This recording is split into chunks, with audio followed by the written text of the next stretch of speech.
Hey, this is Keith Kalfas from the Landscaping Employee Trap, and you are listening to the Lawn Care Business Success Podcast.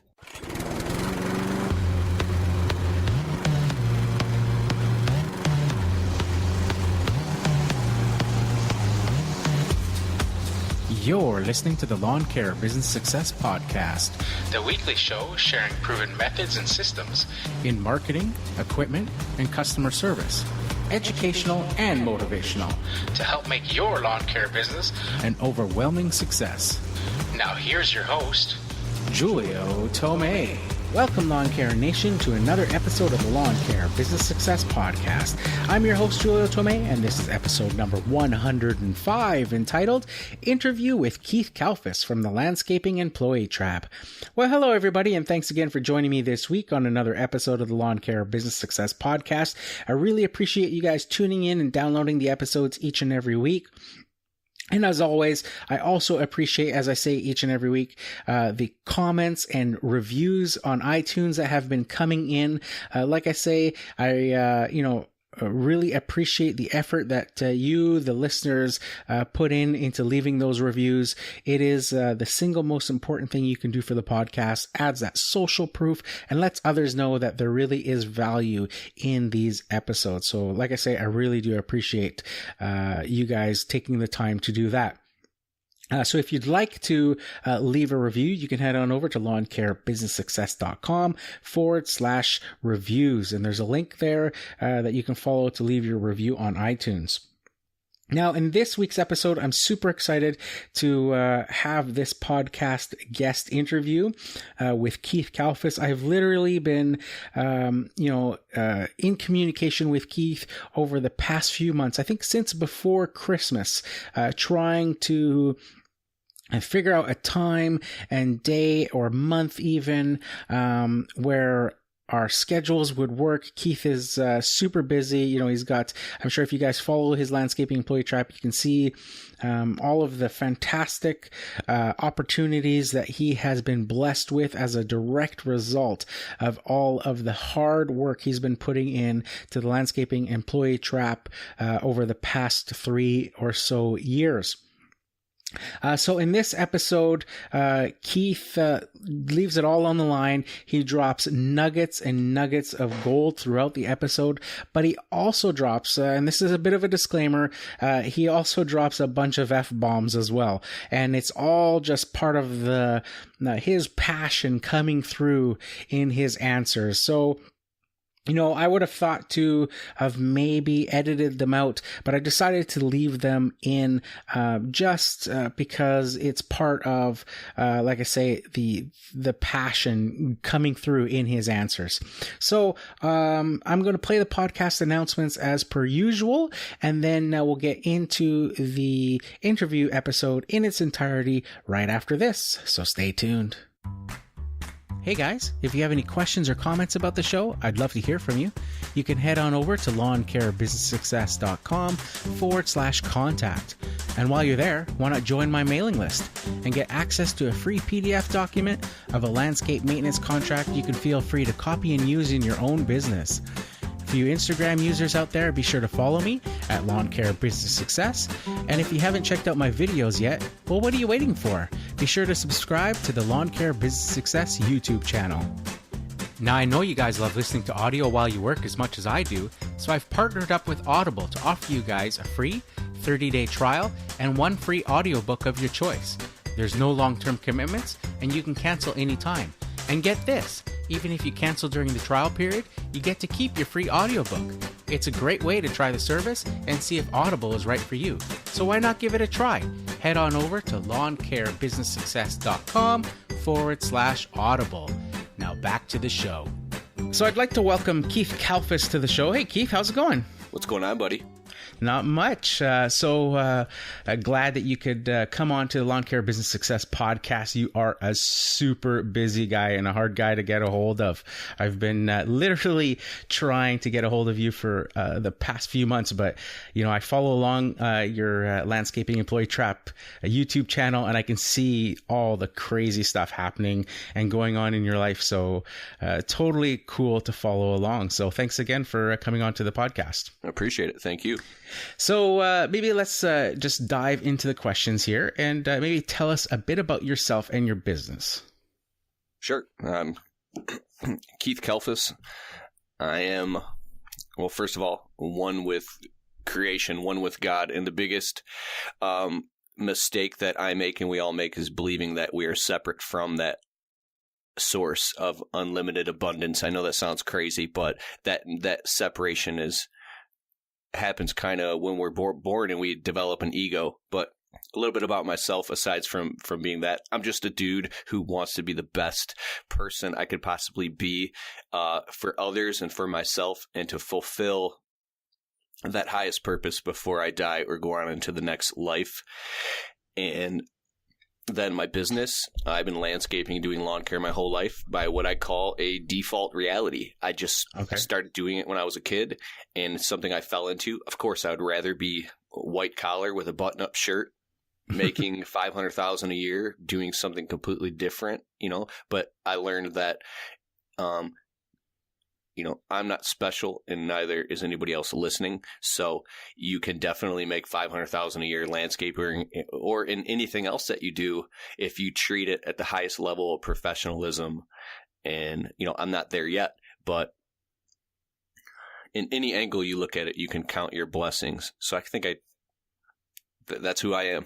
Yeah. No, that's, I can see a lot of parallels with a lot of people. I think, your honesty there about, of course there'd be other things you might rather be doing. I think that's probably the case with a lot of people. I know landscaping and lawn care is not something I saw myself, doing, when I was younger. I actually, sort of had a similar, kind of path as yours. Just thinking back to your early videos where you talked about wanting to, be in the music business and rapping and that sort of stuff. And I actually had gone to audio engineering school to become an audio engineer and all that sort of stuff, and was on a sort of similar path until I sort of reality kind of struck on how difficult that can be, and the amount of sacrifice it would take with no real guarantee that you'd be able to pay the bills after that. And I just see that similar sort of a thing with a lot of people, that lawn care or landscaping is not something that they really intend to, but they see and find the joy and value in doing that type of work once they start to do it. So I know my next question I usually ask people is that if it's your side hustle, but obviously everybody knows from your videos that this is your main source of income, but you seem to be having a lot of other things happening on the side with your sort of media side of it. So maybe tell us a bit about that. Yeah. So before I even started the Landscaping Employee Trap YouTube channel, I thought about a name. Okay, I was stuck. I was a landscaping employee who was totally trapped. And I wanted the name to be exactly hitting the target market of the people who I wanted to communicate to, being the situation, a challenge that I went through hell to overcome, which was getting out of a dead-end job and getting my business off the ground from nothing.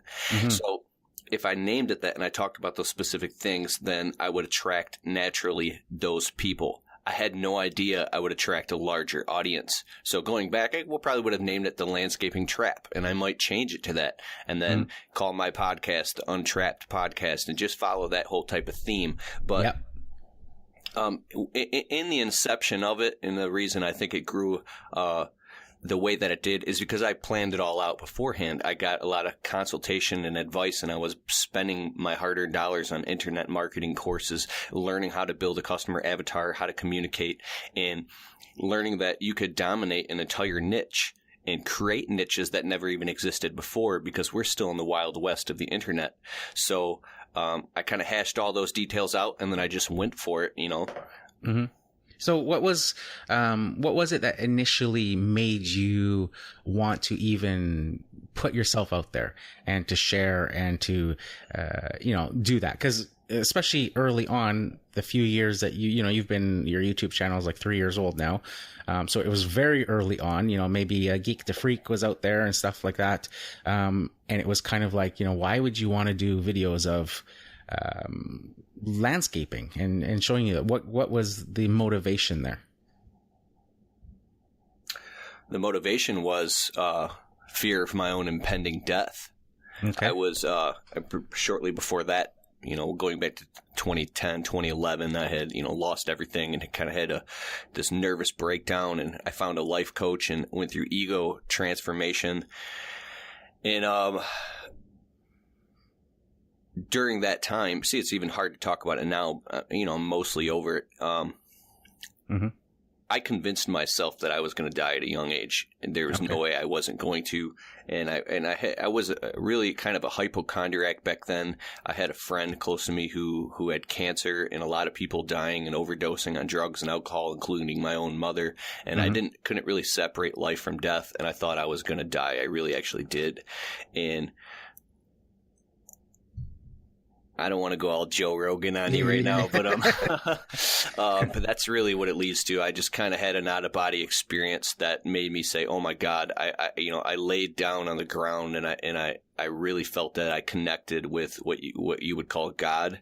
Okay. And I thought that the highest possible thing that I could do before I left this life would be to give, without expecting anything in return, just pour it all out there and be completely vulnerable and give anything that I've learned or wisdom that I could pass on to other people. So this was like a higher calling type of thing. I had no attachments to it. And that's what I started doing on videos. And then people started showing up in masses.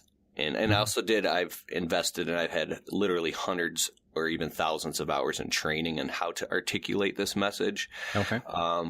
Through purchasing internet marketing and courses and things like that. Okay. Yeah, that sounds. It's very for a person that hasn't gone through that.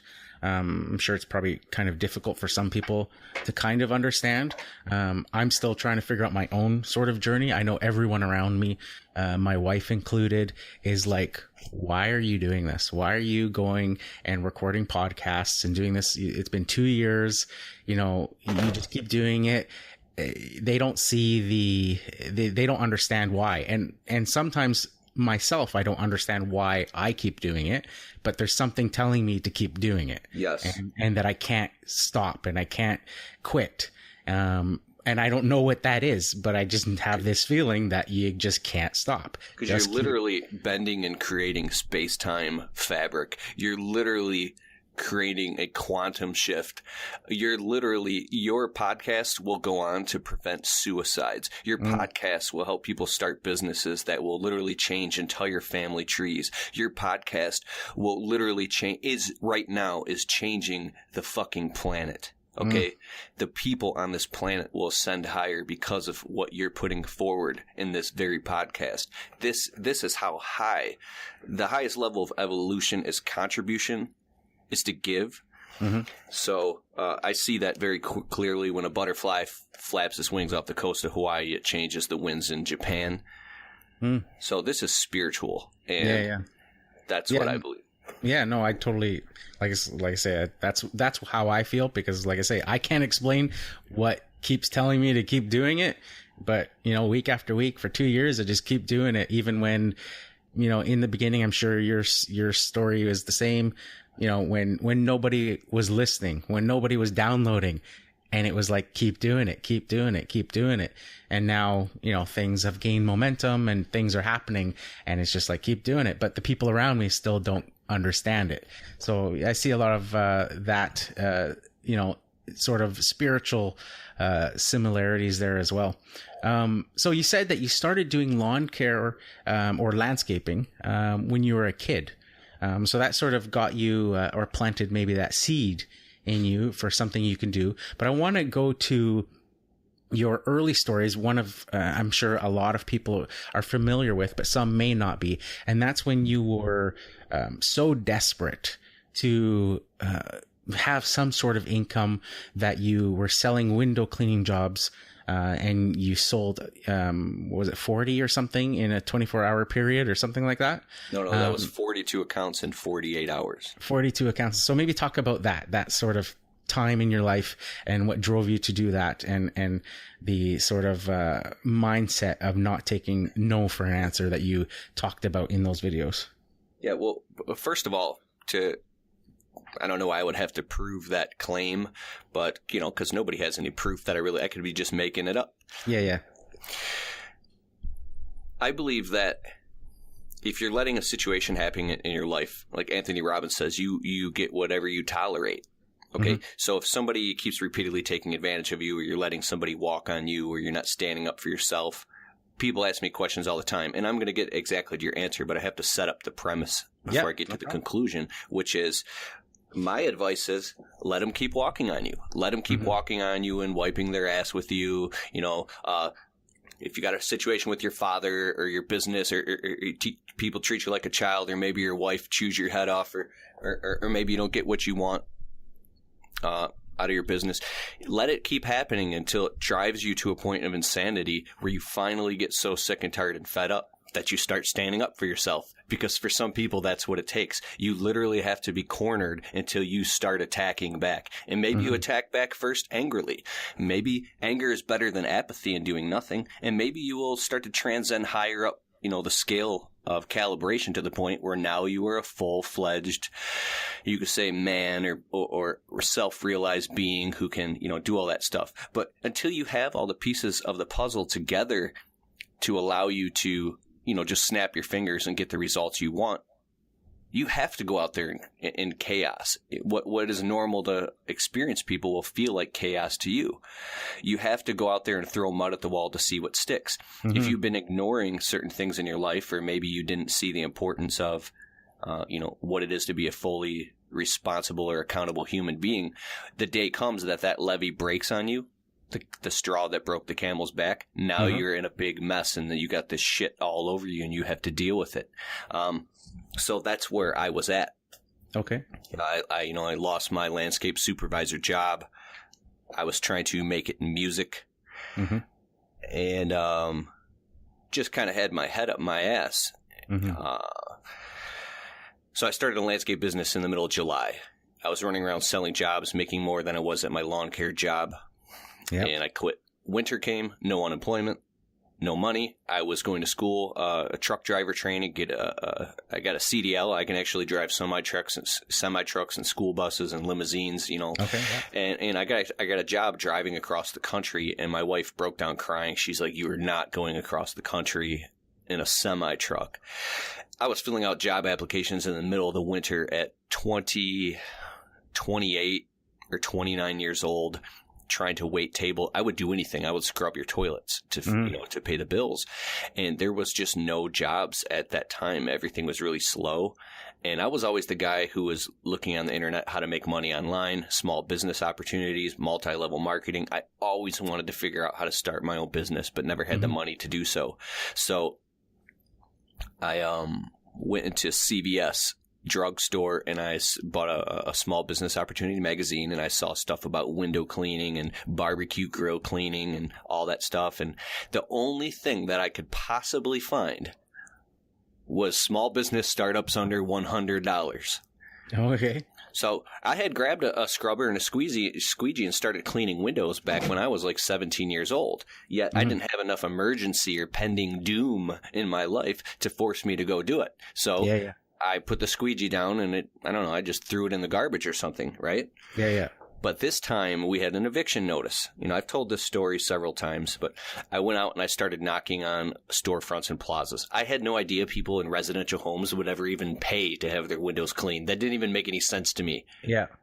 I didn't. There's a whole side of life that doesn't exist. Like you don't know what you don't know. Mm-hmm. But then when you start a business and you start meeting all these people and your eyes start being unveiled to the world, you start learning, oh my God, right? There's all this opportunity there. So it's like a bell curve. It quantifies the amount of things that you are exposed to.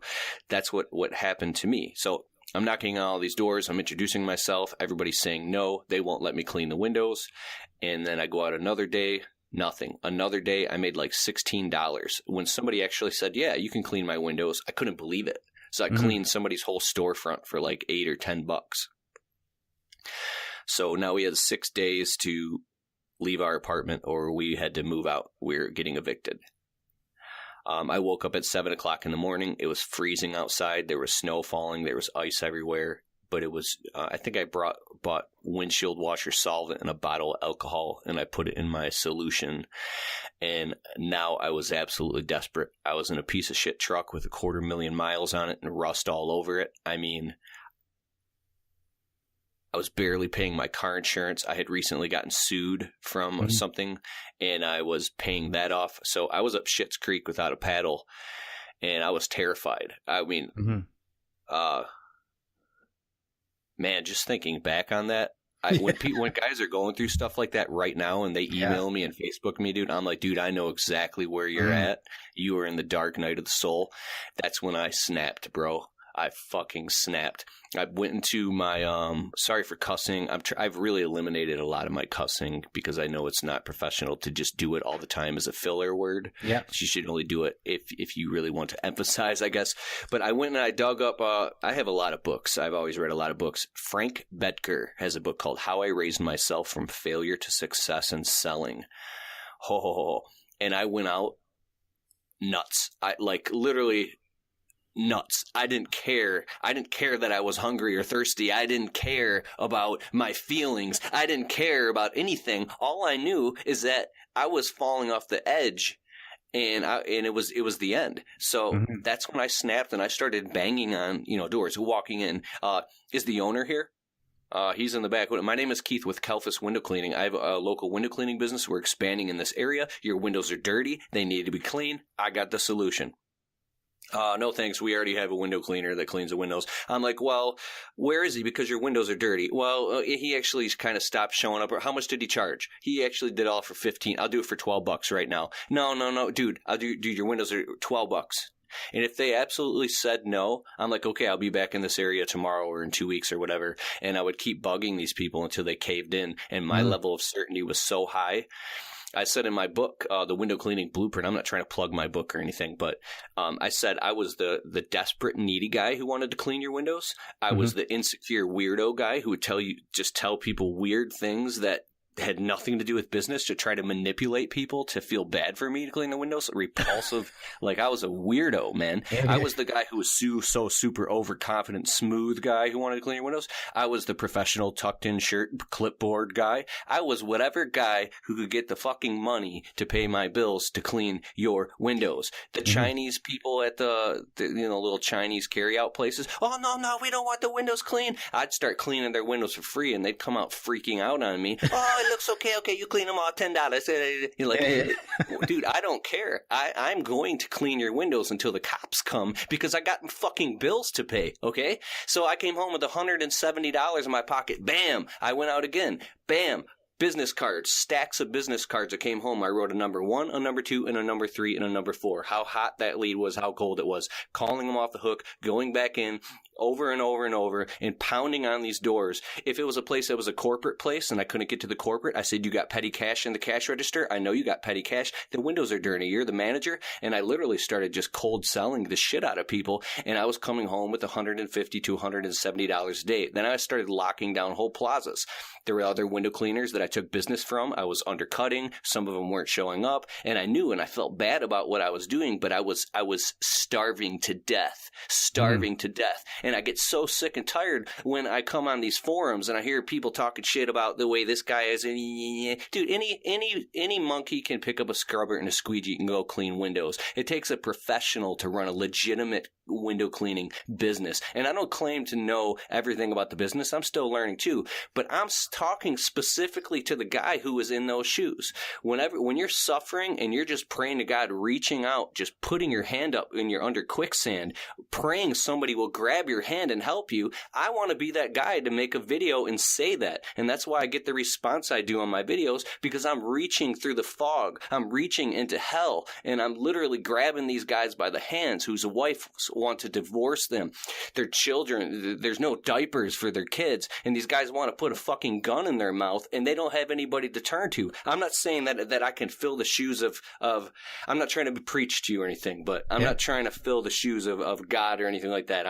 But I do want to be obedient to God, and if I have some type of gift to be able to talk or communicate or articulate my message in a way that helps others, then I'm submitting and I'm dropping to my knees and I'm doing it, and I don't care what it costs or what it takes. I don't care about money or fame or popularity. I did at one point in my life, and it ended me up in a gutter. But this is a mission. You're gonna die. I'm gonna die. We're all gonna die.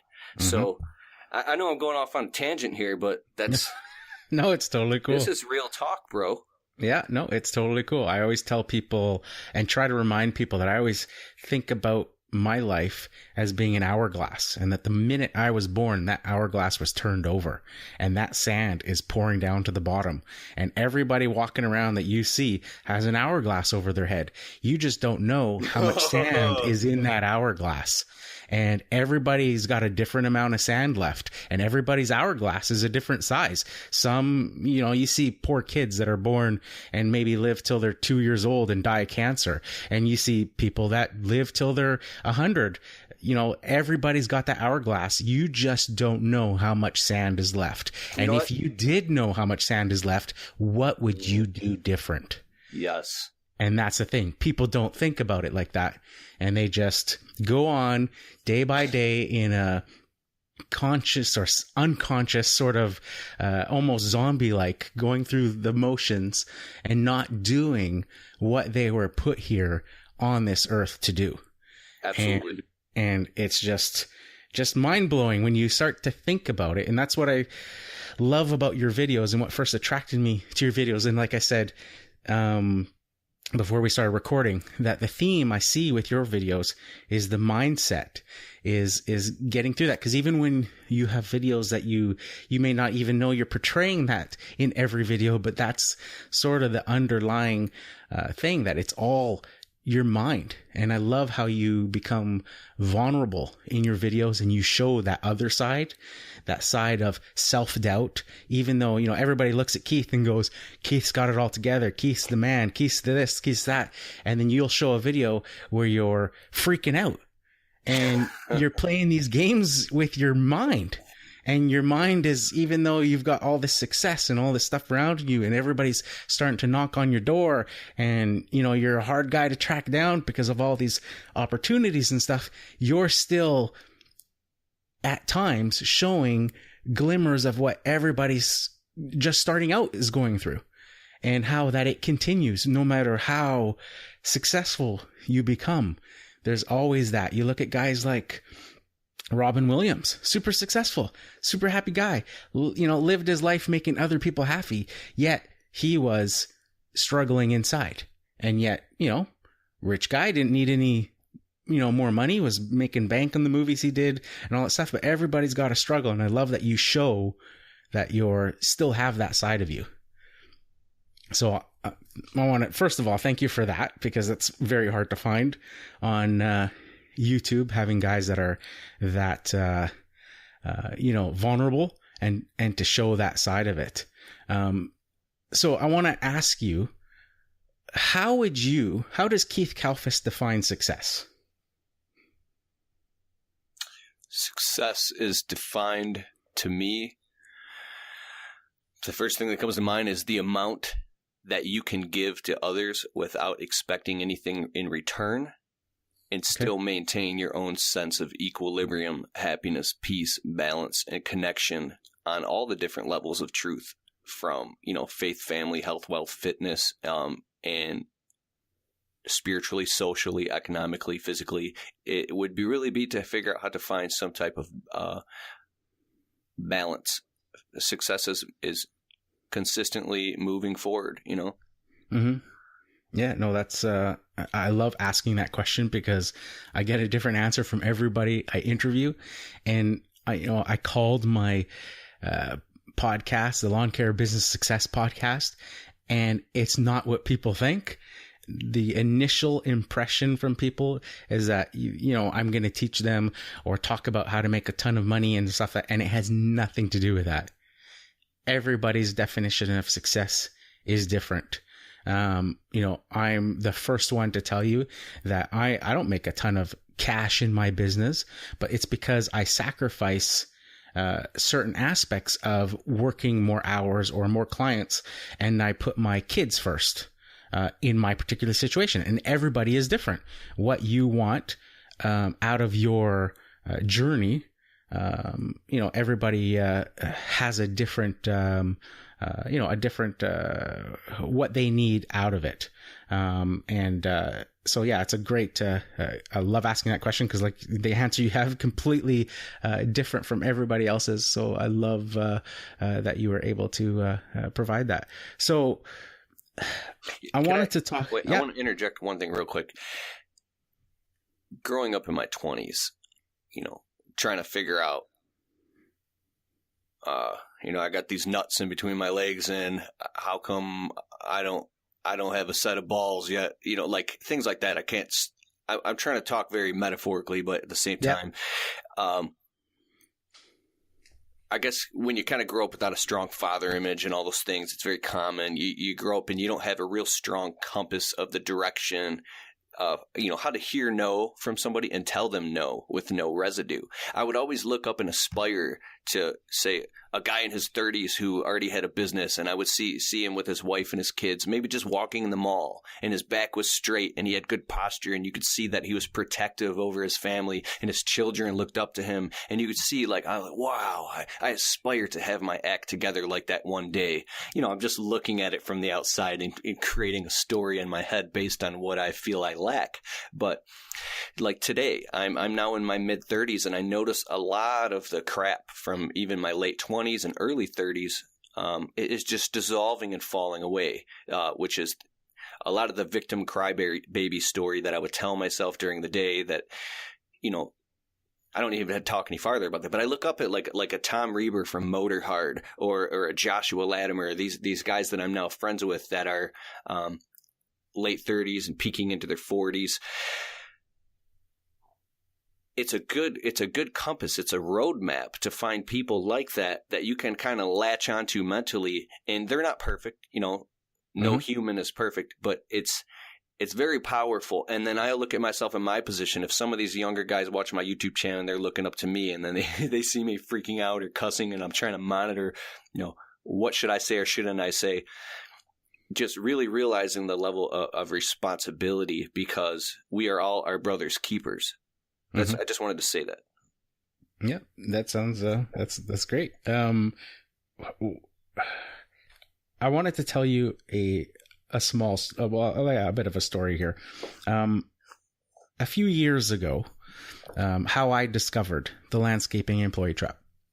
So I've been doing lawn care for this is my 12th season, and about 3 years ago or so, I was burnt out and tired and not finding any joy in doing lawn care. And just was like, is this all that life has to offer? Is this all, and I just started to go on YouTube and, start to see some of these videos pop up. And this dude pops up, Mr. Keith Kalfas. And I started watching your videos. And I have to say, I was completely hooked. The first time I started watching your videos, I think I started to binge watch them like a Netflix series over that first weekend. And I think I went through every single video that weekend, and it just completely re-energized me. And I had been playing with the idea because during my lawn care business, I had always listened to podcasts, always tech podcasts. I was really into tech stuff. So I'd always listen to podcasts, and I thought, it'd be really cool. I really want to do a podcast. I just don't know what the heck I would talk about. And it was your videos that made me finally clue in that I should talk about lawn care. And for me, it seemed to come really easy, the lawn care part of it, and building my business and doing all that sort of stuff. And I just thought, well, who's going to listen to that? Nobody wants to listen to me talk about building a lawn care business. But after watching your videos and seeing how they impacted me, I was like, well, maybe there's something to this. Maybe giving back and just talking about, what's easy for me may help people that it doesn't come easy to. And that. So one of the videos to this day, my all-time favorite Keith Kalfas video, and I still go back and watch this, is Trickle Flow Flood. Keep priming that pump. I love that video. And I've talked about it a bunch of times on the podcast. I've told people to go and watch that video. So maybe talk a bit about that video and what it means. Wow. Thank you. I appreciate that. Man, that was powerful. I appreciate it. Yeah, we're outside of a landscaping job. I think it was like $9,000 or something, 2 summers ago or something. And when an idea for a video comes through me, it's this weird interstellar type feeling. I'm like, I have to capture this. And that's apparent when you're out in the dark at night, going on your street doing a video because you just got to get it out there. I actually climbed up on a ladder and I put electrical tape across the letters of my cross street sign so people wouldn't see it. So my neighbors are like, why is there tape over the sign? Because I didn't want people to see the cross streets or where I lived, just for Trickle Flow Flood was actually an idea that I got from Zig Ziglar, who passed on, God rest his soul. So back when I was 17, 18, all my 20s, I read over 300 books and podcasts, every single thing on the topic of motivation and Anthony Robbins and tons of Zig Ziglar. And then I would take those lessons that I learned, and then I have kind of a rule. Like, I don't like to talk about something unless I've witnessed it and experienced in my life. Or otherwise I'll put out a disclaimer. Hey, I don't know about this. I'm talking about it. In Trickle Flow Flood, I witnessed it happening in my own business in my life. And basically the premise of it is a pump. Sorry, I'm getting a little pop here. Let me stand back from the microphone. I got this nice Blue Yeti mic and I haven't used it a lot, but okay. So an old school pump, like with a well, they bore a hole all the way down into the ground to get the natural groundwater. You drop the pump in, and now you're priming this metal pump, and you're pumping the handle up and down, and you keep pumping it to create suction and pressure like a siphon, and the water starts rising up towards the top, and you're pumping, and you get so exhausted, and you get discouraged because you don't see any results. Just like a tree has to grow roots in the ground, right? Some things you have to build a foundation before it flowers and you see the fruit. Or you can have the usufruct of whatever that thing is. It hasn't bared fruit yet. So you get exhausted and you let go of the pump, and the water that you did pump up goes all the way back down to the bottom. And that's where most people give up. Well, if you keep pumping and pumping and pumping and you push through and you tilt the fulcrum, now it will actually start to trickle out of the pump. You know what I mean? Yeah. And you can stop there, and whatever that work is, you can get leads and referrals through your marketing and your business, and you can get that trickle. Like, imagine the trickle of a faucet, drip, drip, drip, drip. Well, if you keep going, you can get that thing into a flow state. I notice this in everything. There's a saying in marketing, the amount of time it takes for a product to hit 10% saturation is the same amount of time that it takes it to hit from 10 to 100% saturation. It takes a long time in the beginning, but then once it gets going, it builds a momentum like a snowball effect. So from flow, you can get into flood state, and that's when things get really interesting. So that's a really encouraging metaphorical or a parable story to tell people that they can use in their business to stay strong even when times seem really lean. Mm-hmm. So, yeah, go ahead. Now, the next thing of trickle, flow, flood, if I were to make another video on that, it's systems and protocols and having procedures in your business to make sure you're not a fat pig and you don't bite off more than you could chew, to now where you're cutting corners or you're taking jobs on at too low prices, or you're saying yes and buckling to customers when you're on the phone. When can you fit me in? You know you can't fit them in for 3 weeks, yet you lie and you tell them you can fit them in. Oh, maybe I could squeeze them in on a Friday. And then, you're running around with your head cut off. You're exhausted. It's cutting into your family time.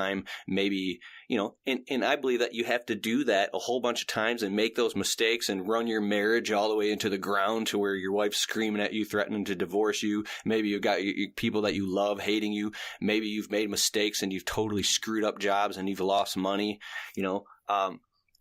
Maybe you're driving around on a piece of equipment that's broken down and you keep using it and now it's dangerous and it's dangerous and you keep using it because you don't have the time, and then it's it's just an excuse. Because in the end, when everything blows up, the only person you can look at is in the mirror. And maybe that's what has to happen. You have to lose everything and blow up everything around you to look in the mirror and say, I have to have this structure in place before I go from trickle to flow and from flow to flood.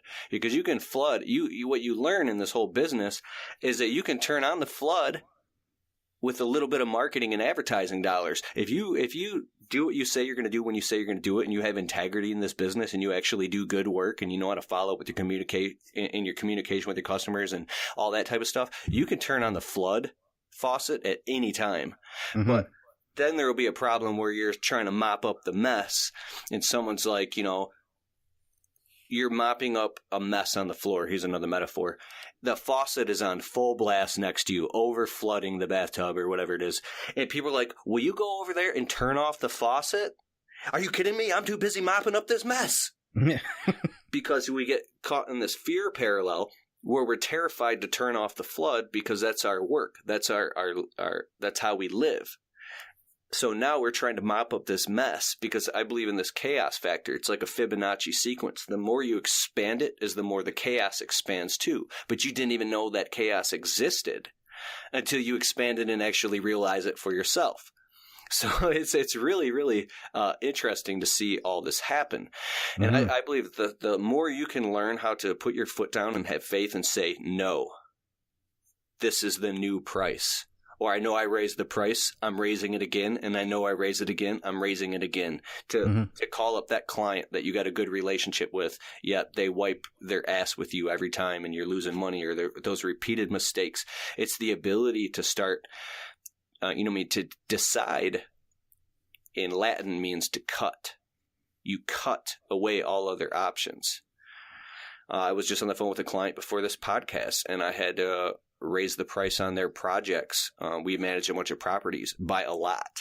I said, it has to be this much more. I just can't do it anymore, period. Yeah. And you know what? They said, okay, that's fine. And I've had other clients that I've lost. Yeah. So you have to be willing to walk away. Yeah. Sorry to cut you off there. No, you got to, or I'll go on for 3 hours. I have a podcast of my own I want to start. I just haven't figured out how to fit it in.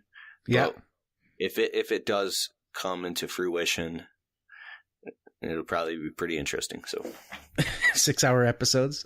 Oh yeah. Yeah, it's funny. When going back to doing this podcast and doing it for years, I started to get some traction with it, and this relates back to the trickle flow flood. And, this email came in one day for a company inquiring about sponsoring the episodes and stuff like that. And I started, I told my wife, hey, I said, here comes the flow. And she's like, what? I said, trickle flow flood. And she's like, what the hell are you talking about? So I said, hold on. I can't explain it that good, but here, let Keith explain it. So I made her watch your video. And I pulled up the video and she was watching it. She's like, oh, okay. Yeah. It was pretty funny. So you've got currently 38,000 YouTube subscribers. I think you're at 7,000 in that area for Instagram followers, 6.8 million views on YouTube. So, how do you even wrap your head around that? Very easily. I think that's not even a lot of views at all. That's really small. So you just touched on something that I've seen in your videos, that it's that mindset thing again that I was talking about earlier. You talked about in one of your videos, I can't remember if it was somebody offering you I think it was somebody who offered you a job to either manage or become the supervisor for some large landscaping company at, $100,000 a year, and you turned it down. And, I think somebody around you, it might have even been, I'm not sure. I'm not going to say who it was, but they were sort of second guessing your decision. And you were like, do you not understand that, yes, that's $100,000 a year, but with what I'm doing in my own business, the possibility, there is no ceiling. That, it's just endless.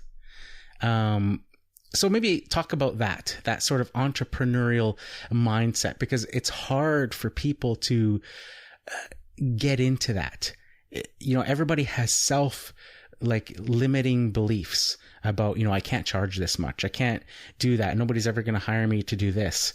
So what got you finally over that edge that you were just talking about, and into that mindset of just overwhelming abundance is possible? Oh, I'm still not there at all. It depends on what you look at it, like from what angle you look at it. Imagine there's a prism and you shine light through it and light bends. We're all somewhere on that scale of whatever type of rose-colored glasses we're wearing. Mm-hmm. So, I guess then depends on how you're looking at it, really. You know what? I could skip right to the next thing and say that the most powerful thing that anybody can do is get around successful people and become friends with successful people. If you have friends that are drug addicts or alcoholics, or they're just whiny, crybaby, dramatic losers who suck you down, they got to go. Maybe talk to them once a month on the phone or something. Don't spend any time with them. Get around extremely successful people who got their shit together, because they'll show you that any thoughts that you had in your head that you think are mountains are actually molehills. I've become more successful than most of the people I've grown up with already, and I don't associate with them anymore. And all my closest friends right now, my 5 closest friends, are all millionaires or about to be millionaires, and some of them are multimillionaires. So when I talk to them, I make the least amount of money out of all these guys. And, my big business problem, or what I wish or hope or dream of, doesn't even make any sense to them. It's like a big fish in a small pond type thing. Okay, yeah. But I'm a small fish in a big pond. So to get over that, of course, I would never work for anybody else no matter what. Just 2 weeks ago, I got offered a job for, I think it was $150,000 a year. Right on the spot, I started talking about marketing and my perception of business. And this guy was like, dude, you're working with us now. You're going to run our marketing department or whatever. I'm like, $150,000 a year. I don't mean to be disrespectful, but I want $500,000, or I wouldn't even consider it. We'll start at $500,000. And the guy goes, what? He was laughing like I wasn't laughing. I don't think I'm, what the, sorry, but okay. So I always look at the reality of the situation. Okay, do I have enough money to put away to max out a Roth IRA? Do I have enough money to max out for my unborn children's college funds? Do I have health insurance, home insurance, life insurance, fire insurance? Can I have enough money so I can leave for multiple weeks at a time and go on vacation and throw a whole new wedding every year with my wife if I want? Do I have enough money to make sure that if somebody that I love ends up in a nursing home, that I can bring them into and take care of them? Can I travel out of country and literally help dig water wells or oversee projects that will help save other people's lives, or are going to be tied to this dead end job after taxes is probably $250,000 a year? So sure, you can live really nice off that, but I don't know. Robert Kiyosaki said that in life there's 2 doors. One is security and the other one is freedom.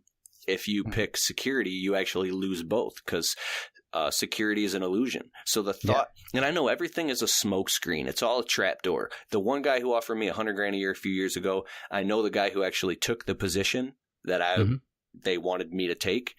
And, I see this guy on Snapchat sometimes, and he is always working for this company. He's traveling all over the country now, and I don't know if he's married with kids or not, but that would have been me. I would have been a complete slave to that company. The owner is a very good guy. It's, it's very professional, everything, but everything's a trap door. Everything looks shiny on the outside. But then once you get into it, you go, now I see. And I know people all the damn time. Oh, this person graduated from college and now they got this good job. Or they're going to get married. Or all the fucking time. And I just keep my mouth shut. Watch 6 months, a year, 2-3 years go by. Oh my God, they lost their job and they're losing their house. Now they're getting a divorce. And I'm not trying to be negative. But there's another thing. Dick Sutphin is what's the word? Like a philosopher. He's got these motivational books. And he told a story of there's a boy on a farm with his dad. And they were breaking and training horses. And they would go tell the neighbor. And the neighbor was like very wise Zen mode. And he would say, well, we'll see. So one day they were out, training horses, and one of the horses ran off and broke through the fence and ran away. And they told the neighbor about it. And the neighbor, it was such a catastrophe. They lost their horse. And he goes, we'll see. Okay, so a week later, the horse came back, and he brought like 8 wild horses with him that all came into the stable, and they closed the gate. Now they got like 8 free horses. Mm-hmm. And it's such a blessing. It's such a miracle. That all these horses came back. He's like, well, we'll see. A week later, the boy is out, teenage boy, and he's learning how to, break the stallions and get them to submit and train them. And the horse kicks and bucks and breaks the boy's arm, and he has to rush to the doctors, and he's in a cast for 6 weeks. And then the neighbor says, we'll see. And but basically what I'm saying with this is the more you can detach from all this shit and just stand back and go, every action has an equal and opposite reaction. You can detach yourself from the chaos of the moment and begin to just see what really matters and what doesn't. Very, very insightful. I think I'm just talking too damn much. No. You're doing fine. So getting into the business side of it now, you do the commercial stuff, you do the residential stuff. If you were talking to somebody starting out, is there a direction you would tell them to go as far as residential or commercial work, whether it's window cleaning or landscaping, or would you say to do both? Somebody just starting out? Yeah. Do. That's all that matters is do. Because if you can't make any distinctions between up, down, left, right, wrong, what's big, what's small, what even makes any sense, it doesn't matter what direction you go. I believe as long as it's forward, which is do. Like if you told somebody, if you were to literally just go out with your truck and trailer and throw some signs in a lawn and put some work shirts on and have, logos on your truck trailer, just go into a subdivision where there's money and just go out and start pretending like you're working. You don't even got to do shit. Yep. Neighbors will start coming out and asking you to hire them. Asking to hire you, and you could literally drum up $1,500 in work that day, and now you're swamped for the rest of the week. Just because you pretended. Now, if you were to tell that to somebody who's brand new, they wouldn't believe you. Yeah. I did something similar when I first started out. I would go out and mow lawns for free.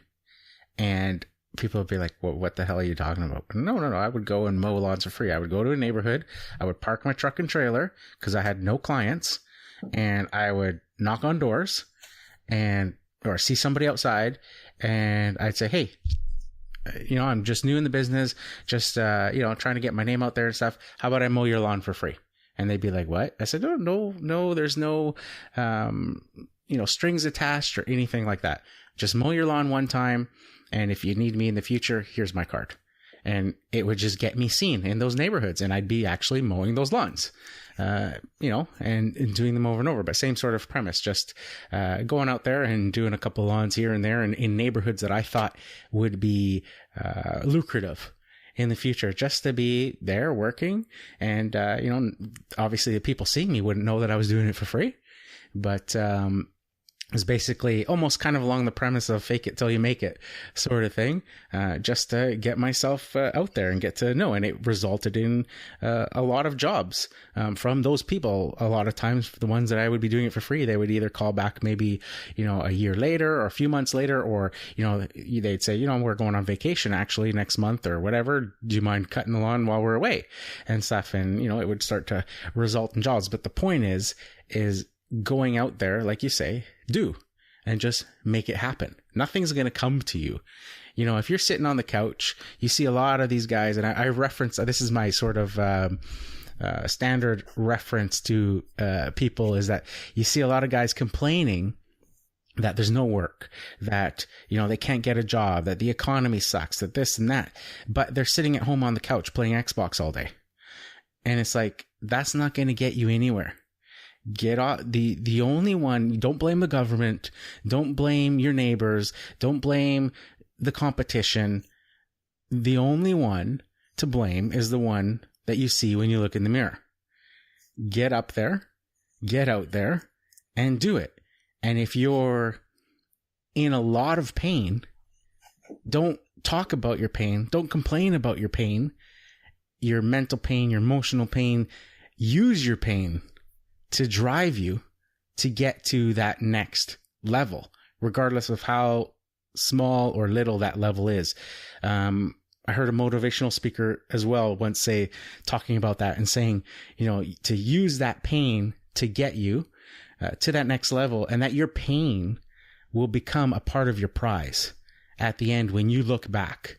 That the fact that you overcame those things on your own will become a huge part of your prize. I started watching one of your videos last week. You're talking about buying your new truck, and how once you got your new truck, that it was actually not really a big deal anymore, and that you had been thinking about getting this new truck for a while, and pondering on, you couldn't afford it, you couldn't do this, you couldn't do that, and then you got it, and you realized it's just a truck. So maybe talk about that. You will have all those things when those things no longer matter. Yeah. Anything that you reach up for, by the very act of reaching for it, or the very feeling generated, you are now creating a division between you and that thing. Yep. So, is there anything that you can do, or that you already have, or maybe you're good at playing guitar, maybe you're good at talking to people, maybe, I don't know, maybe you're really good with chicks, I don't know, maybe you're good at computer games, I don't know what that is for you, but it comes natural to you. Yeah. Somebody else is like, man, how do you do that? How do you skateboard like that? How do you cook like that? I don't know what it is. I like to cook. It's peaceful to me. I like to cook. But because you've never created a pathology or a schism in your consciousness that says you suck at that, or you can't do that, or it was implanted in you like a virus in a computer behind the firewall that you weren't aware of all the way back down to your childhood or something, right? Yeah. So overcoming something, you could try as hard as you want and reach as hard as you want and fight and work, but it's like quicksand. It sucks you in deeper. Einstein said you can't solve a problem with the same level of thinking you were at when you created the problem. You must rise to a new level of thinking, which means a new calibration, a higher vibration of thinking, which is channeling something higher in your consciousness to where you just open your arms and receive it, and then it appears. I got the truck when I was ready for the truck. As soon as I was ready for the truck, a feeling welled up inside of me and said, this is it, Keith. You're 34. You've been doing this landscape business 6 years. You got X amount money in the bank. You got the money. You can afford the truck. Mm-hmm.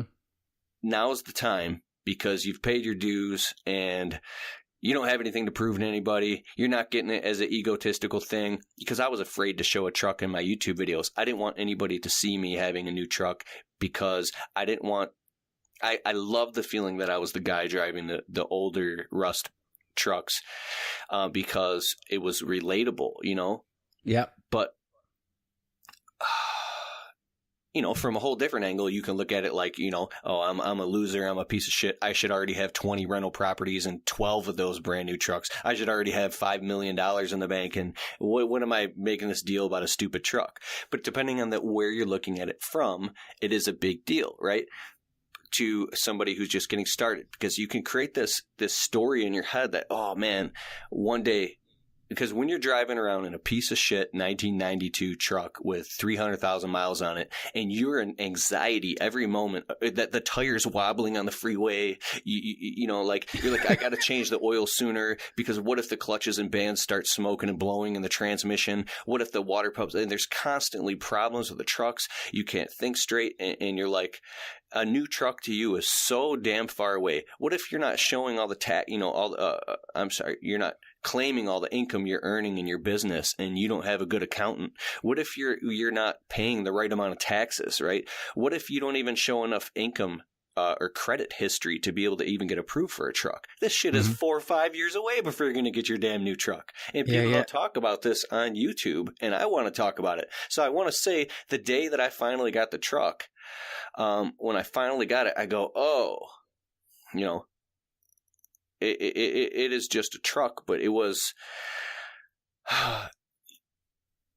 people who have shit. It doesn't just happen by osmosis. The one of the biggest things I've learned in my life is I'm not the smartest dude in the room, because you can go in any subdivision that we work and do landscaping in, and all these big ass houses and these Mercedes in the driveway.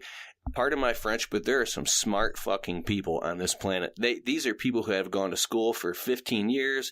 They know how to manage their finances, and they had it handed to them. If you read The Millionaire Next Door by Thomas J. Stanley, 90% of America's millionaires are self-made millionaires, people who've worked their ass off to the bone. They've built small businesses, or they're high-paid E's, which is high-paid employees who have maybe doing some investing. These people highly believe in education. They've got their shit together, and they work their ass off to the bone, sun up till sundown, to make sure that they've got, so for us to look out and think that it's any different for us to get something as a nice house or a new truck, there is no difference. I mean, there is a difference in the industry that you're in, though, because I don't even want to dip into that because I'll get pissed off. But Jim Rohn used to say that if you took, he was saying, the 1%, that the 1% of people have the hugest amount of wealth. But he says, if you were to take that wealth away from that 1% and give it to divide it equally among everybody else on the planet,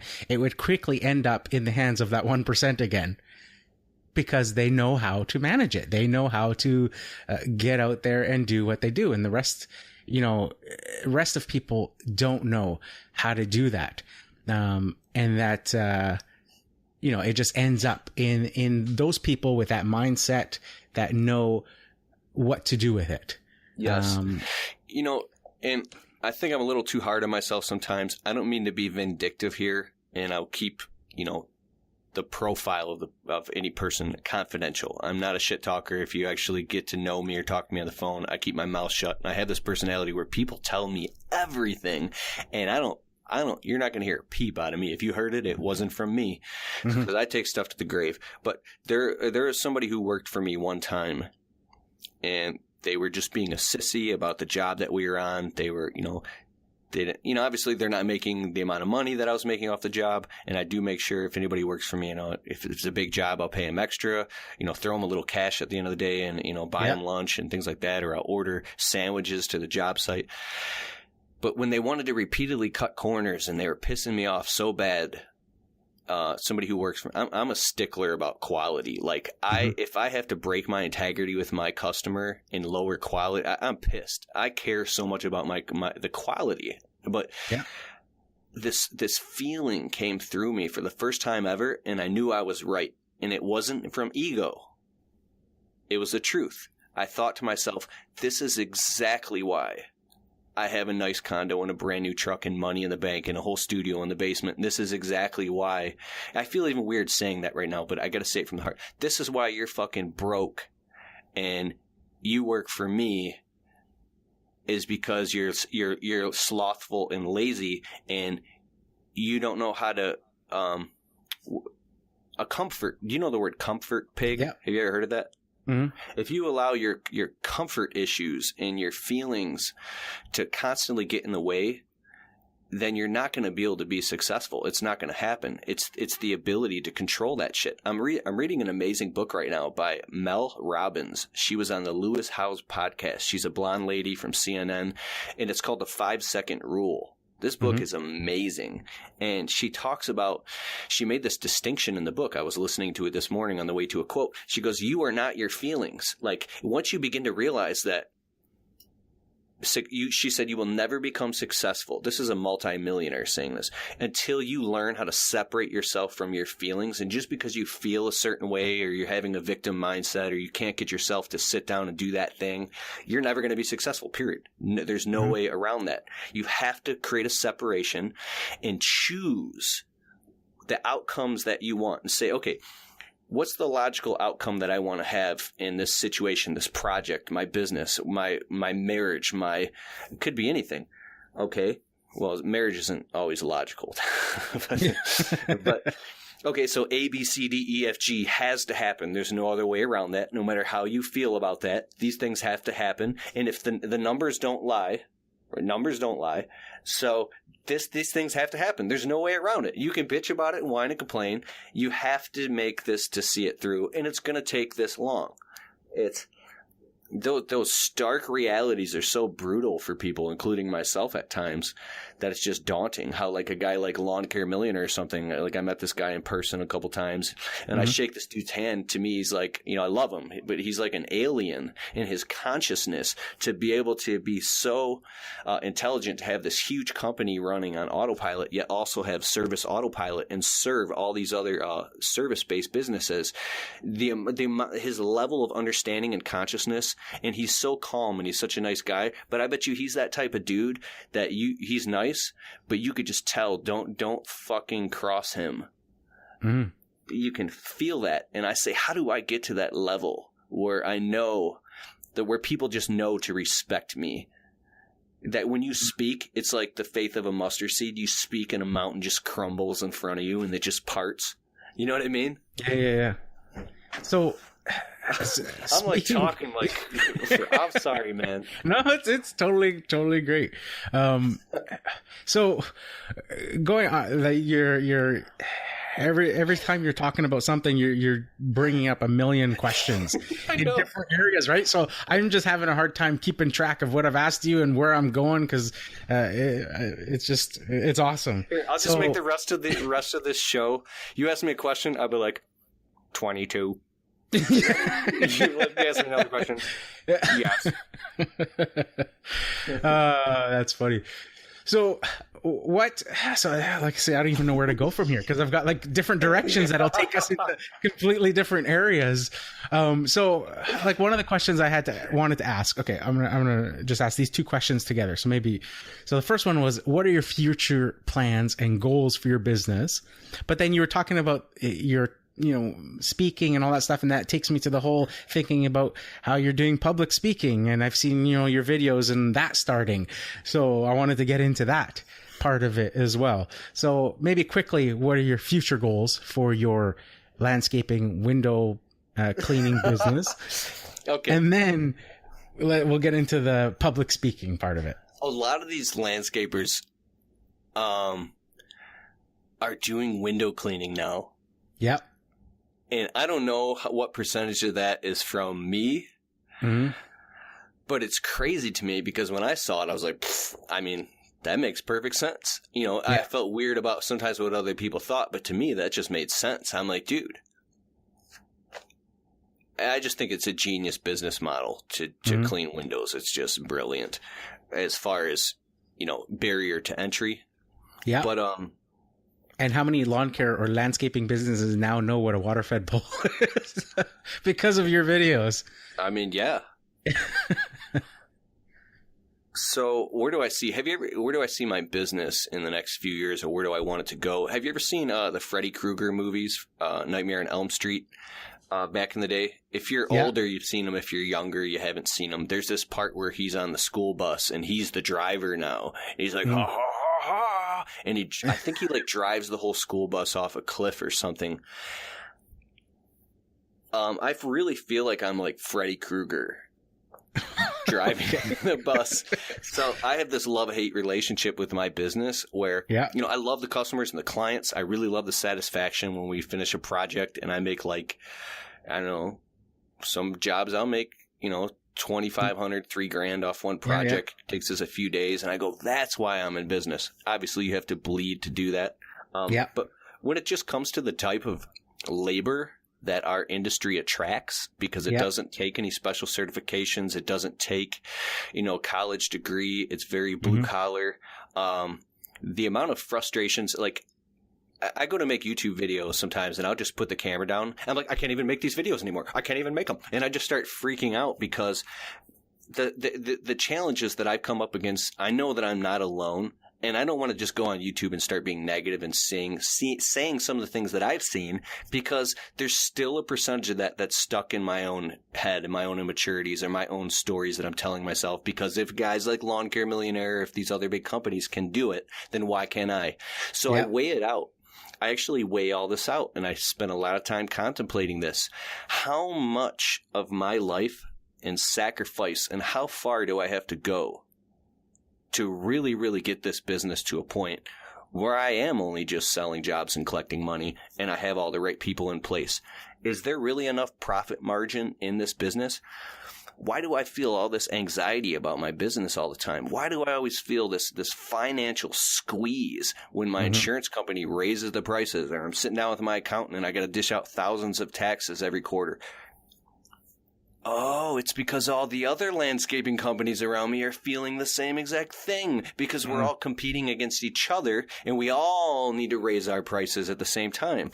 But it's because it's a low barrier to entry business that a lot of people can do it for very cheap. I can't stand the thought of growing or expanding a business, which I would love to do. I tried to do it before a couple times and I instantly ran into certain chaoses that just made me sweat at night. Like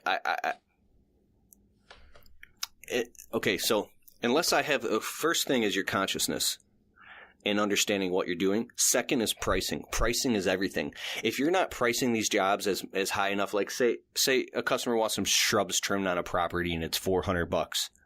You're going to have to start charging $800 to trim those same exact shrubs. And instead of like $500 to put down the mulch, it's going to be $1,000 to put down the mulch. And the customer is going to go, are you kidding me? You're going to charge me $2,000 or whatever to trim my shrubs and put down some mulch? Get the fuck off my property, right? And the part of this is the story in my own head. But if you tell them, well, listen, I have to make sure my employees have a proper job application with background criminal check and drug screens, and make sure they have workers' compensation, make sure everything is OSHA certified, verified, make sure that we're obviously licensed and insured. We have proper monthly or at least quarterly safety meetings with the employees. I have to call my insurance company and make sure and put all these employees who are ever driving the trucks that are clean and that they can be on the insurance policy. You have to make sure that everything is totally legit in your business and all documented as well. So there's a lot of time and energy and consciousness and money and stuff that goes into that to get that to the point. And if you don't have the proper infrastructure and the money to support that infrastructure, and where does the money come from? Comes from the marketing and advertising that makes the phone ring, and the proper referral engines to make the phone keep ringing and to keep a proper booking schedule. Now you've got this whole other plethora of responsibilities, which is, human resources. And then you have, you need a secretary, you need people, answering the phones. And now you have to learn marketing and advertising, because if you spend $1 million on marketing and advertising, you don't know what you're doing. You're probably wasting half of it because you don't understand the science behind copywriting, marketing and advertising and how all that plays in. So now you're spending thousands of dollars. There's companies that literally spend $50,000 a month, local small businesses, just on things like Google ads, because they're throwing money at this thing to make their phone ring. And as long as they're profiting, that's what they have to do. Well, us small fry guys, we don't have that type of money to spend. Maybe maximum us small guys, $1,000 a month on marketing and advertising. Mm-hmm. Well, so now a rising tide raises all boats. If you don't understand what you're doing and you're just the thought to me of growing a company illegitimately, and you think you're cool because you're at a party on the weekend and you've got, maybe you've got 80 grand in the bank and you got $5,000 in your pocket and you're like, oh, I got 3 crews out working right now and they're fucking, this guy's doing a landscape job, this crew's cutting lawns, and none of them are insured, and you've got all these illegal guys running around or whatever it is. I'm not saying that people are doing this, but all I know is when I look at the numbers and the numbers don't lie, I see in order for me to cross that Rubicon or get the token, like you would almost have to do things under the radar for a while in order to get to the point where you have the money to now invest and go fully above board.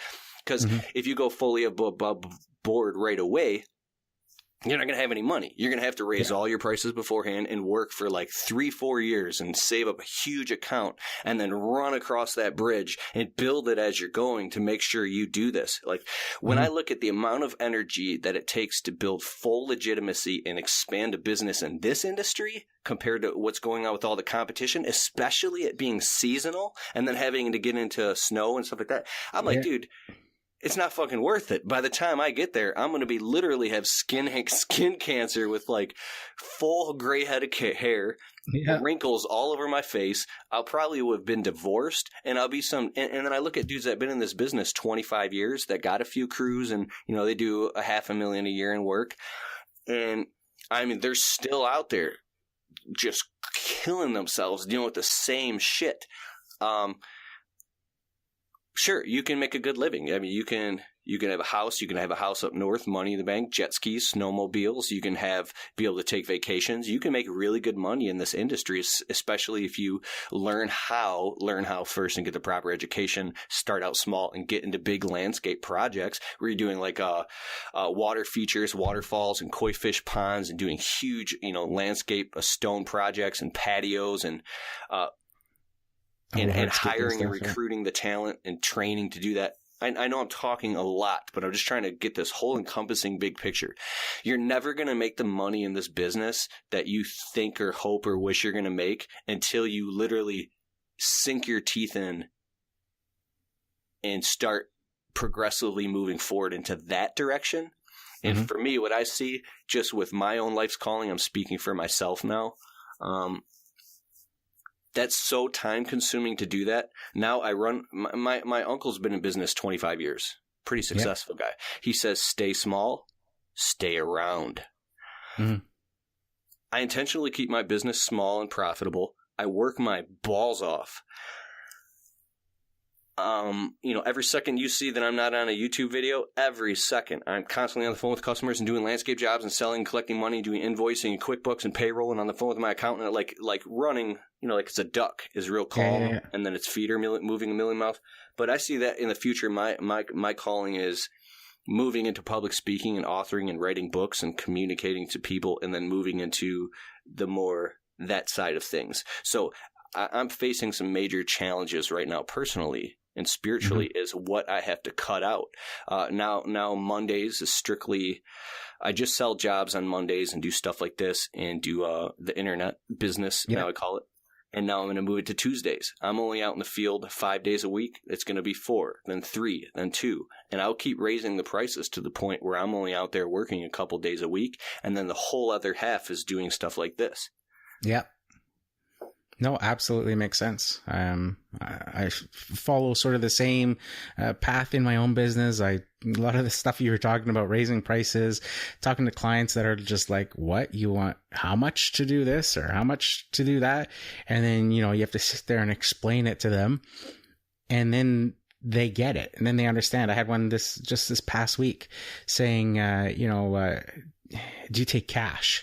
Referring to a cash job under the table with no taxes and stuff. And I was like, I don't do that. I said, and they're like, really? Like, well, why don't you do that? And I said, because, I could have endless amounts of cash in my pockets, falling out of my pockets. But every, 4 or 5 years when I'm going to the bank and I got to refinance my mortgage and do all that stuff doesn't matter. It doesn't matter if I'm walking into that bank with money coming out of my pocket. What matters is what's on paper and what I've declared and what I've shown, and doing it properly. And that's what matters. And here's another thing. So if you want to, I'm not an accountant, I'm not a CPA, I'm not advising anybody. Okay. Yeah. So if you're a small fry guy and you have a little bit of cash in your pocket, whatever, if you want to scale that up on a bigger level to now you're I don't know what the dollar amount is of cash that you have running through your business. any CPA or IRS agent or anybody, if they wanted to audit you and you're buying all the shit, they want to know how you're paying for it. The numbers don't lie. They can see it. So they'll wait until you get nice and fat and high on the hog, and then they'll pin you, and now you're going to owe $30,000, $40,000 to the IRS. So that's good money habits as well, and pricing as well. If a guy's crying saying, I don't have enough money to even pay taxes, well, you got to raise your prices. That's what I love about small business is it literally pins you against the wall and puts a magnifying glass and burns you to death and forces you to grow in all these areas where you feel like you're like having a panic attack all the time. Until you realize that's just normal. That's the responsibility. There is no free ride in this business, but learn that shit now. Listen to podcasts like this, especially to the newer guys, and I'm not saying pay your taxes. You have to pay your taxes. Raise your prices so you can pay your taxes. Raise your prices and put away 30% of every single thing that comes in into an account that you can't see or touch. Yeah. So that way you're never going to end up in that situation. And don't allow people around you, like people that you love even so, or people force you to increase your lifestyle. That's why people could say, how come you didn't have a new truck 3 years ago, Kalfas? Because I see what happens when people increase and elevate their lifestyle before they've really, really earned it. Yeah. Absolutely. Keep talking. I'm sorry I cut you off. No, absolutely. No, that's exactly a lot of the same things that I do in my own business. I put away that money into a separate account that I don't even see. I see a lot of guys around me complaining when it comes time to remit the sales tax that they've collected from customers. And it's like, that's not your money to start with. So why did you spend it? You're collecting it. You're basically an agent of the state. You're there. You have to collect those taxes on behalf. It was never your money to start with. Take that every job or every month, that whatever the equivalent amount is of all those things, and put it in a separate account, like you say, that you don't even look at. It just sits there. And then when it's time, the money's there. You don't even have to worry about it because it's there. And don't get into crazy debt for stuff before you can be sure that you can pay that bill off, or pay that, or have the work or the steady income, or, at least that trickle flow flood happening in your business where, as long as you keep working and keeping at it, and your jobs are diversified enough that if you lose a client or a big commercial property or something like that, that it's not going to sink your business, and then you're going to find yourself stuck with these car payments or truck payments or equipment payments. You see all the time these new guys starting out, and it's like they're, before they're even printing business cards out, they're going into debt for $8,000 on a new mower or something like that. And it's like, whoa, back the truck up. What are you doing? Start small, get in there, sell the jobs first. You see you referred to, Damon John, I think, in one of your videos. You see on Shark Tank and shows like that. In Canada, we have Shark Tank as well that we watch, but there's also a Canadian equivalent called Dragon's Den, with a lot of some of the same guys on there that go on both of the shows. But it always comes down to, what are your sales? And they're always looking for people that are selling those jobs first before getting into all that crazy debt and trying to lease buildings and doing all that stuff. So a lot of awesome sound advice there from you, Keith. So we're going to start to wrap it up a bit here, because I know your time is super valuable. So just to get into maybe these guys that are starting out, if you had somebody come up to you, maybe they're in your family or in your wife's family, and they want to start a business, and they know that, you've been doing it for a few years and stuff. What is your best piece of advice that you would give to this person? And, this is somebody that you truly, honestly want to see the best for and want to see them succeed. What would you tell them? Go get Robert Kiyosaki's book, Rich Dad, Poor Dad, and Cash Flow Quadrant, and then start reading those books. Okay. Anything else you want to add to that? Yeah, education. That's it. Because we just because we think we know something, like a father told his son, stay out of the street. Mm-hmm. And then the son runs in the street and the father spanks his ass and this kid's crying. 10 minutes later, the kid runs out in the street again and the father runs out and grabs him and spanks his ass and he's crying 5-6 times. The kid's crying. He's like, Dad, what's a street? He doesn't even know what a street is. And the father's just sinks and has tears in his eyes because he's spanking his kid and yelling at him. It's like a dog, poops 20 minutes ago, and then you go and spank the dog and rub its nose in it. You're abusive for doing that, and somebody should spank you and rub your face in it because you can only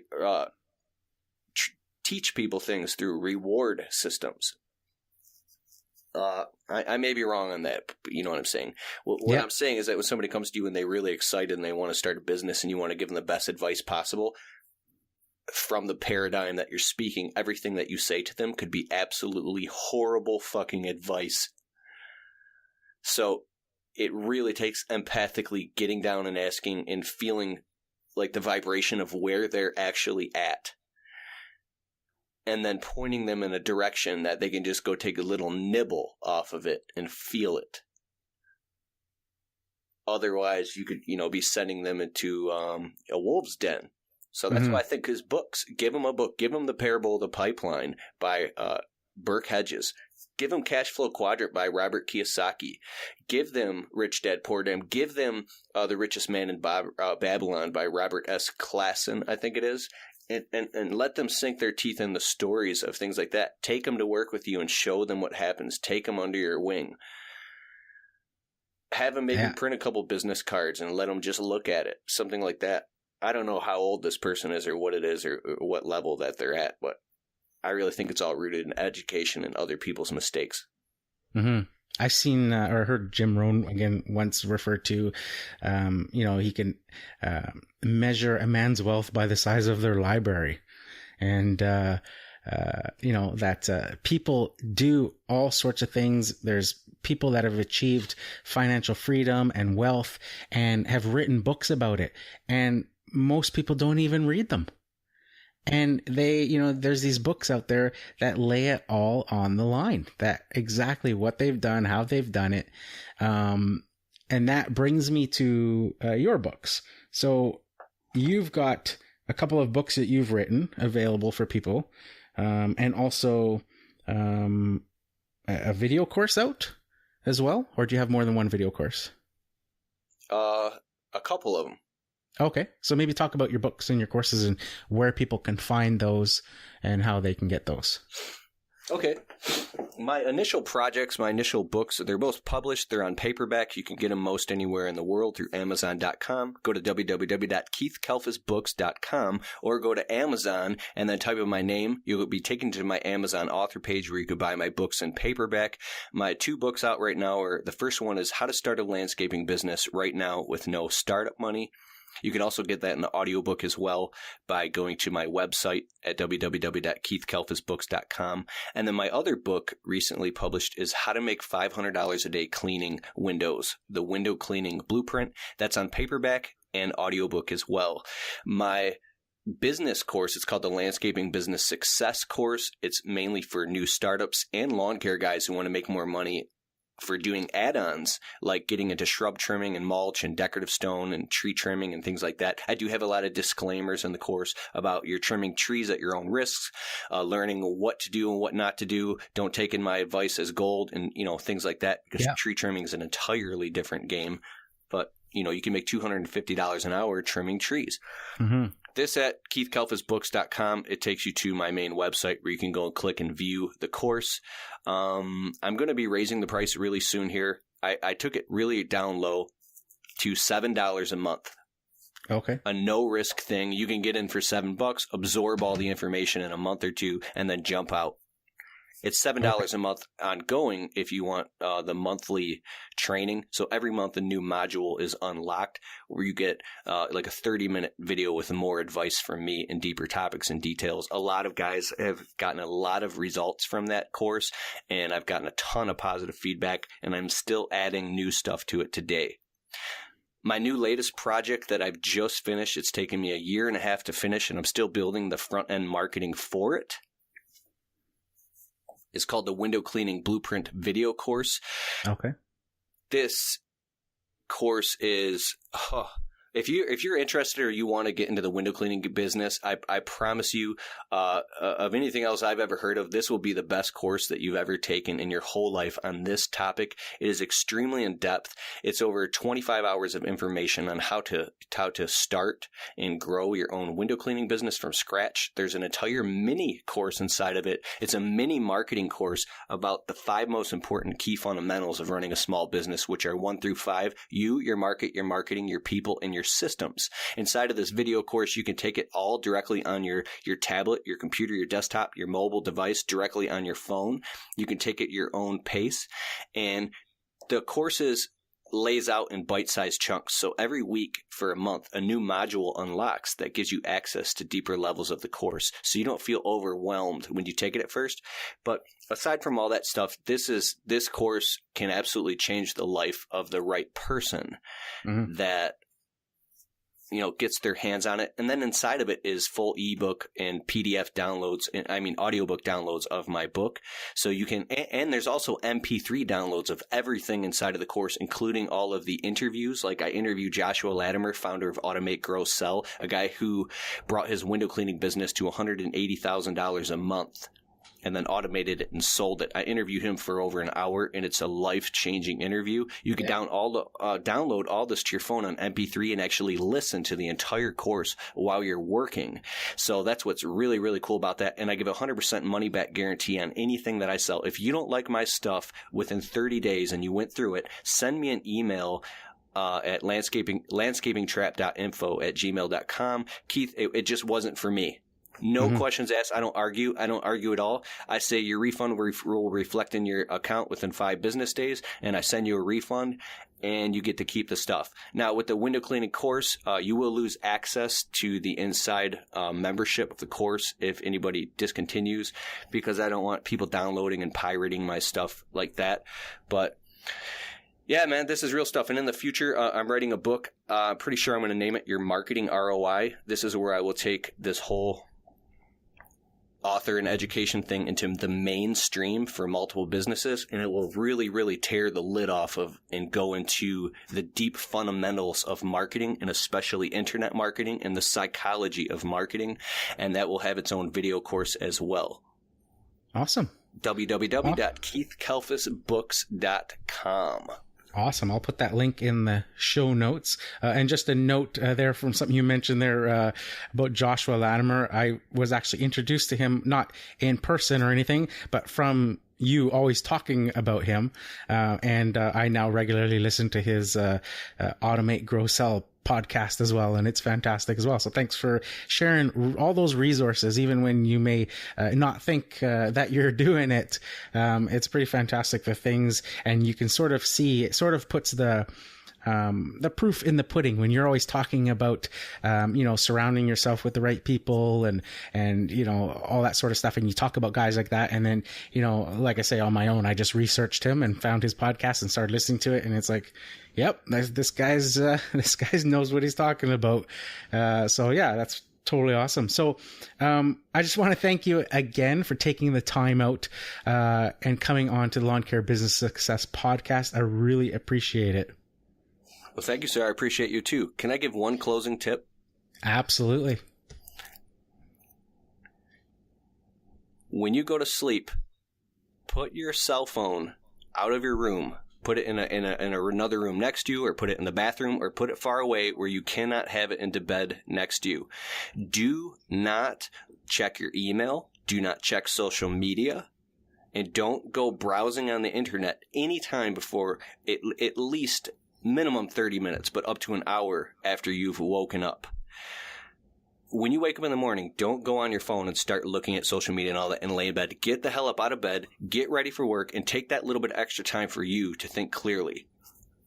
Maybe when you're in your truck and you're on the way to the job site or something, or once you've sat down at your desk, you can do that. But the most powerfully unhealthy thing and the most destructive thing you could possibly do is to start checking your email and responding and going on social media while you're laying in bed in the morning. It's an absolute waste of time and energy, and it disrupts your mind and your day. It literally puts everybody else's agendas and crap on your plate before you've even gotten to think about, hey, what's for you? What's going to make you successful? What's going to make you be where you want to be at? So there. Awesome. Great way to close out the show.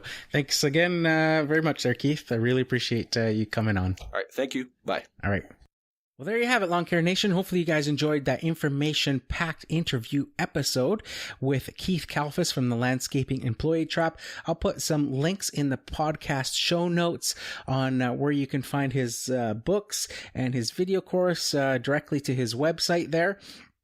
And I would encourage all of you, of course, to follow him on YouTube at the Landscaping Employee Traps channel there. But he also has another channel called the Window Cleaning Blueprint that you guys can follow as well if you're more into the window cleaning side. So I'd encourage you guys to go ahead and do that. There's, on the Landscaping Employee Trap side, 3 years of back videos, super motivational and information packed, a huge following. There's a reason, he's into that 30,000 subscriber mark on YouTube with over 6.8 million views. So if you haven't checked him out already, I would encourage you guys to do that. And also, throughout the episode, Keith mentioned a bunch of books that he has read and likes to listen to. And it's a great opportunity. If you haven't tried Audible, you can go ahead and use my affiliate link at lawncarebusinesssuccess.com/Audible. And get your free audiobook there with a 30-day free trial of audio. And pick up one of those books that Keith Kalfas referred to as your free download. So I just thought I would put that in there as a neat opportunity for you guys to try some of the books that he referred to during the episode. So I think that that's it for this week. Here's to wishing you guys all overwhelming success and freedom in your lawn care business. Bye for now.